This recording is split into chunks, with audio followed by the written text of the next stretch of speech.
Hello viewers, welcome to C programming tutorials by computer knowledge. ఈరోజు మనం C language ఎవరు introduce చేశారు, ఎవరు డెవలప్ చేశారు అనేది తెలుసుకుందాం. ఇది డెనిస్ రిచీ అనే అతను 1972లో 1973 మధ్యలో ఇది సి లాంగ్వేజ్ అనేది ఇంట్రడ్యూస్ చేశారనమాట. ఆయన అతని టీమ్మేట్స్ కలిపి ఎక్కడ ఇంట్రడ్యూస్ చేశారు, ఎక్కడ స్టార్ట్ చేశారు, డెవలప్ చేశారంటే కనుక AT&T బెల్ ల్యాబొరేటరీస్ లో అమెరికన్ టెలిగ్రాఫిక్ టెలిఫోన్ అనే ల్యాబొరేటరీస్ లో ఇన్వెంట్ చేశారు. అది USA లో ఉందన్నమాట.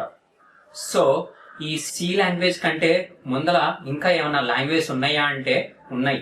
అవి ఏమేంటాయి అంటే COBOL, BASIC, FORTRAN, ALGOL, dBASE, CPL, B language ఇట్లాంటి ప్రోగ్రామింగ్ లాంగ్వేజ్ అన్నీ ఉన్నాయి అన్నమాట.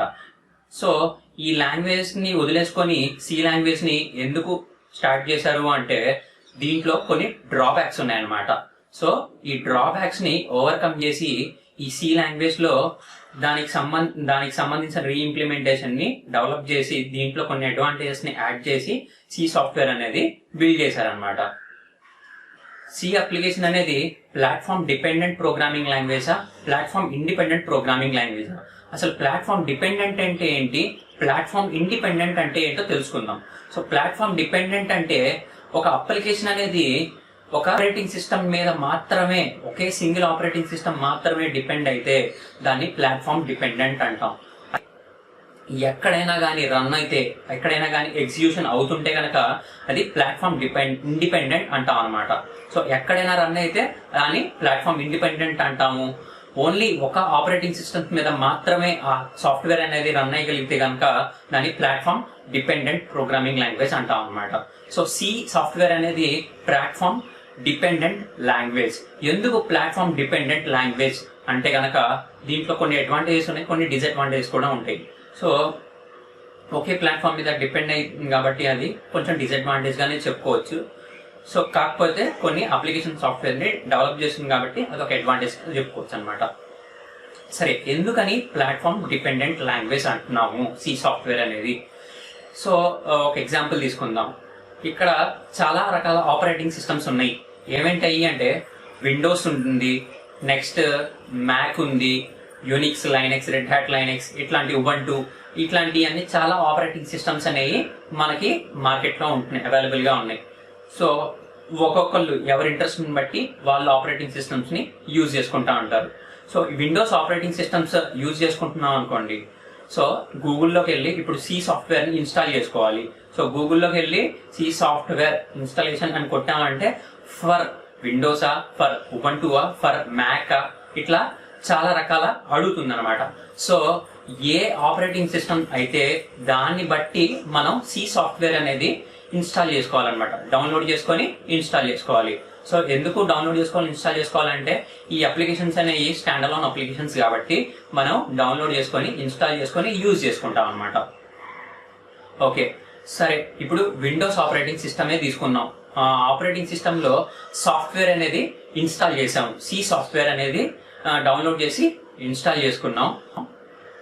సో ఇన్స్టాల్ చేసుకున్నప్పుడు ఏమేం ఫైల్స్, ఏమేం ఫోల్డర్స్ వస్తాయి అంటే కంపైలర్ వస్తుంది, నెక్స్ట్ లైబ్రరీ వస్తుంది. లైబ్రరీలో మనకి ఇంక్లూడ్ కానీ, బిన్ ఫోల్డర్స్ కానీ, సో ఇంక్లూడ్ లో ఏమేమి ఉంటాయి, కొన్ని ఫంక్షన్స్ ఉంటాయి అన్నమాట. ఆ ఫంక్షన్స్ అవన్నీ యూజ్ చేసుకోవచ్చు లైబ్రరీస్ లో. హ్యాష్ అనే అంటాం దాన్ని కూడా. సో ఓకే, ఇది వేరే టాపిక్. సో కంపైలర్, లైబ్రరీ అనేది రెండు వస్తాయి అన్నమాట. సో కంపైల్ చేసుకోవడానికి యూజ్ అవుతుంది. సరే, ఇప్పుడు విండోస్ ఆపరేటింగ్ సిస్టమ్ లోనే డౌన్లోడ్ చేసుకున్నాం కదా సి సాఫ్ట్వేర్ అనేది, దానికి సంబంధించిన కంపైలర్ మాత్రమే ఉంటుంది. సో ఇప్పుడు మనం సోర్స్ కోడ్ రాసి కంపైల్ చేసాము అంటే కనుక దానికి సంబంధించిన అవుట్పుట్ వస్తుంది. అండ్ నెక్స్ట్ విండోస్ ఏం అర్థం చేసుకోగలుగుతుంది అంటే .exe ఫైల్స్ మాత్రమే అర్థం చేసుకోగలుగుతుంది. సో విండోస్ ఏం జనరేట్ చేస్తుంది, ఏం అర్థం చేసుకుంటుంది అంటే .exe ఫైల్స్ ని అర్థం చేసుకుంటుంది. అదే మ్యాక్ ఆపరేటింగ్ సిస్టమ్ లో మన సి సాఫ్ట్వేర్ ని ఇన్స్టాల్ చేసాం, రన్ చేస్తాం.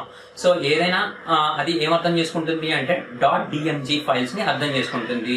సో .dmg ఫైల్స్ దేని డిపెండెంట్ గా ఉంటుంది అంటే కనుక అది మ్యాక్ ఆపరేటింగ్ సిస్టమ్ మీద డిపెండ్ అయ్యి ఉంటుంది.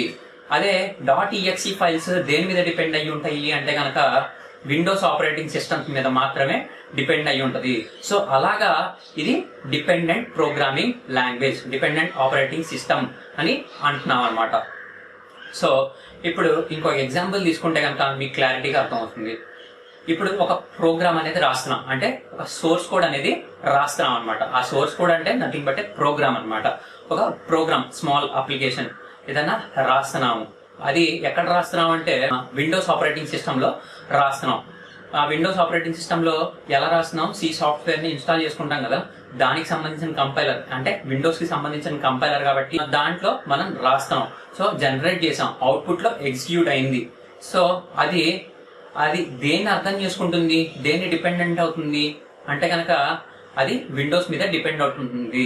అది ఏం జనరేట్ చేస్తుంది, .exe ఫైల్స్ మాత్రమే అర్థం చేసుకుంటుంది. సరే, ఈ .exe ఫైల్ తీసుకెళ్లి మనం విండోస్ లో రన్ చేస్తున్నాం, మ్యాక్ లో రన్ చేస్తున్నాం, నెక్స్ట్ ఉబంటూలో రన్ చేస్తున్నాం. దేంట్లో రన్ అవ్వగలుగుతుంది, దేన్ని అండర్స్టాండ్ చేసుకోగలుగుతుంది .exe ఫైల్స్ అనేది. .exe ఫైల్స్ అనేది మన విండోస్ ఆపరేటింగ్ సిస్టమ్ మాత్రమే అర్థం చేసుకోగలుగుతుంది. .exe ఫైల్స్ అనేది మ్యాక్, ఉబంటు, లైనక్స్ ఏ అర్థం చేసుకోలేదు.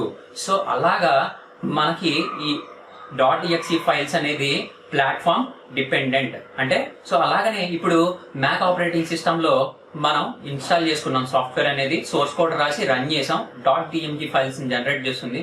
సో ఆ .dmg ఫైల్స్ తీసుకెళ్లి మనం విండోస్ లో వేసాం అనుకోండి, అవుట్పుట్ ఏమన్నా అర్థం చేసుకోగలుగుతుందా?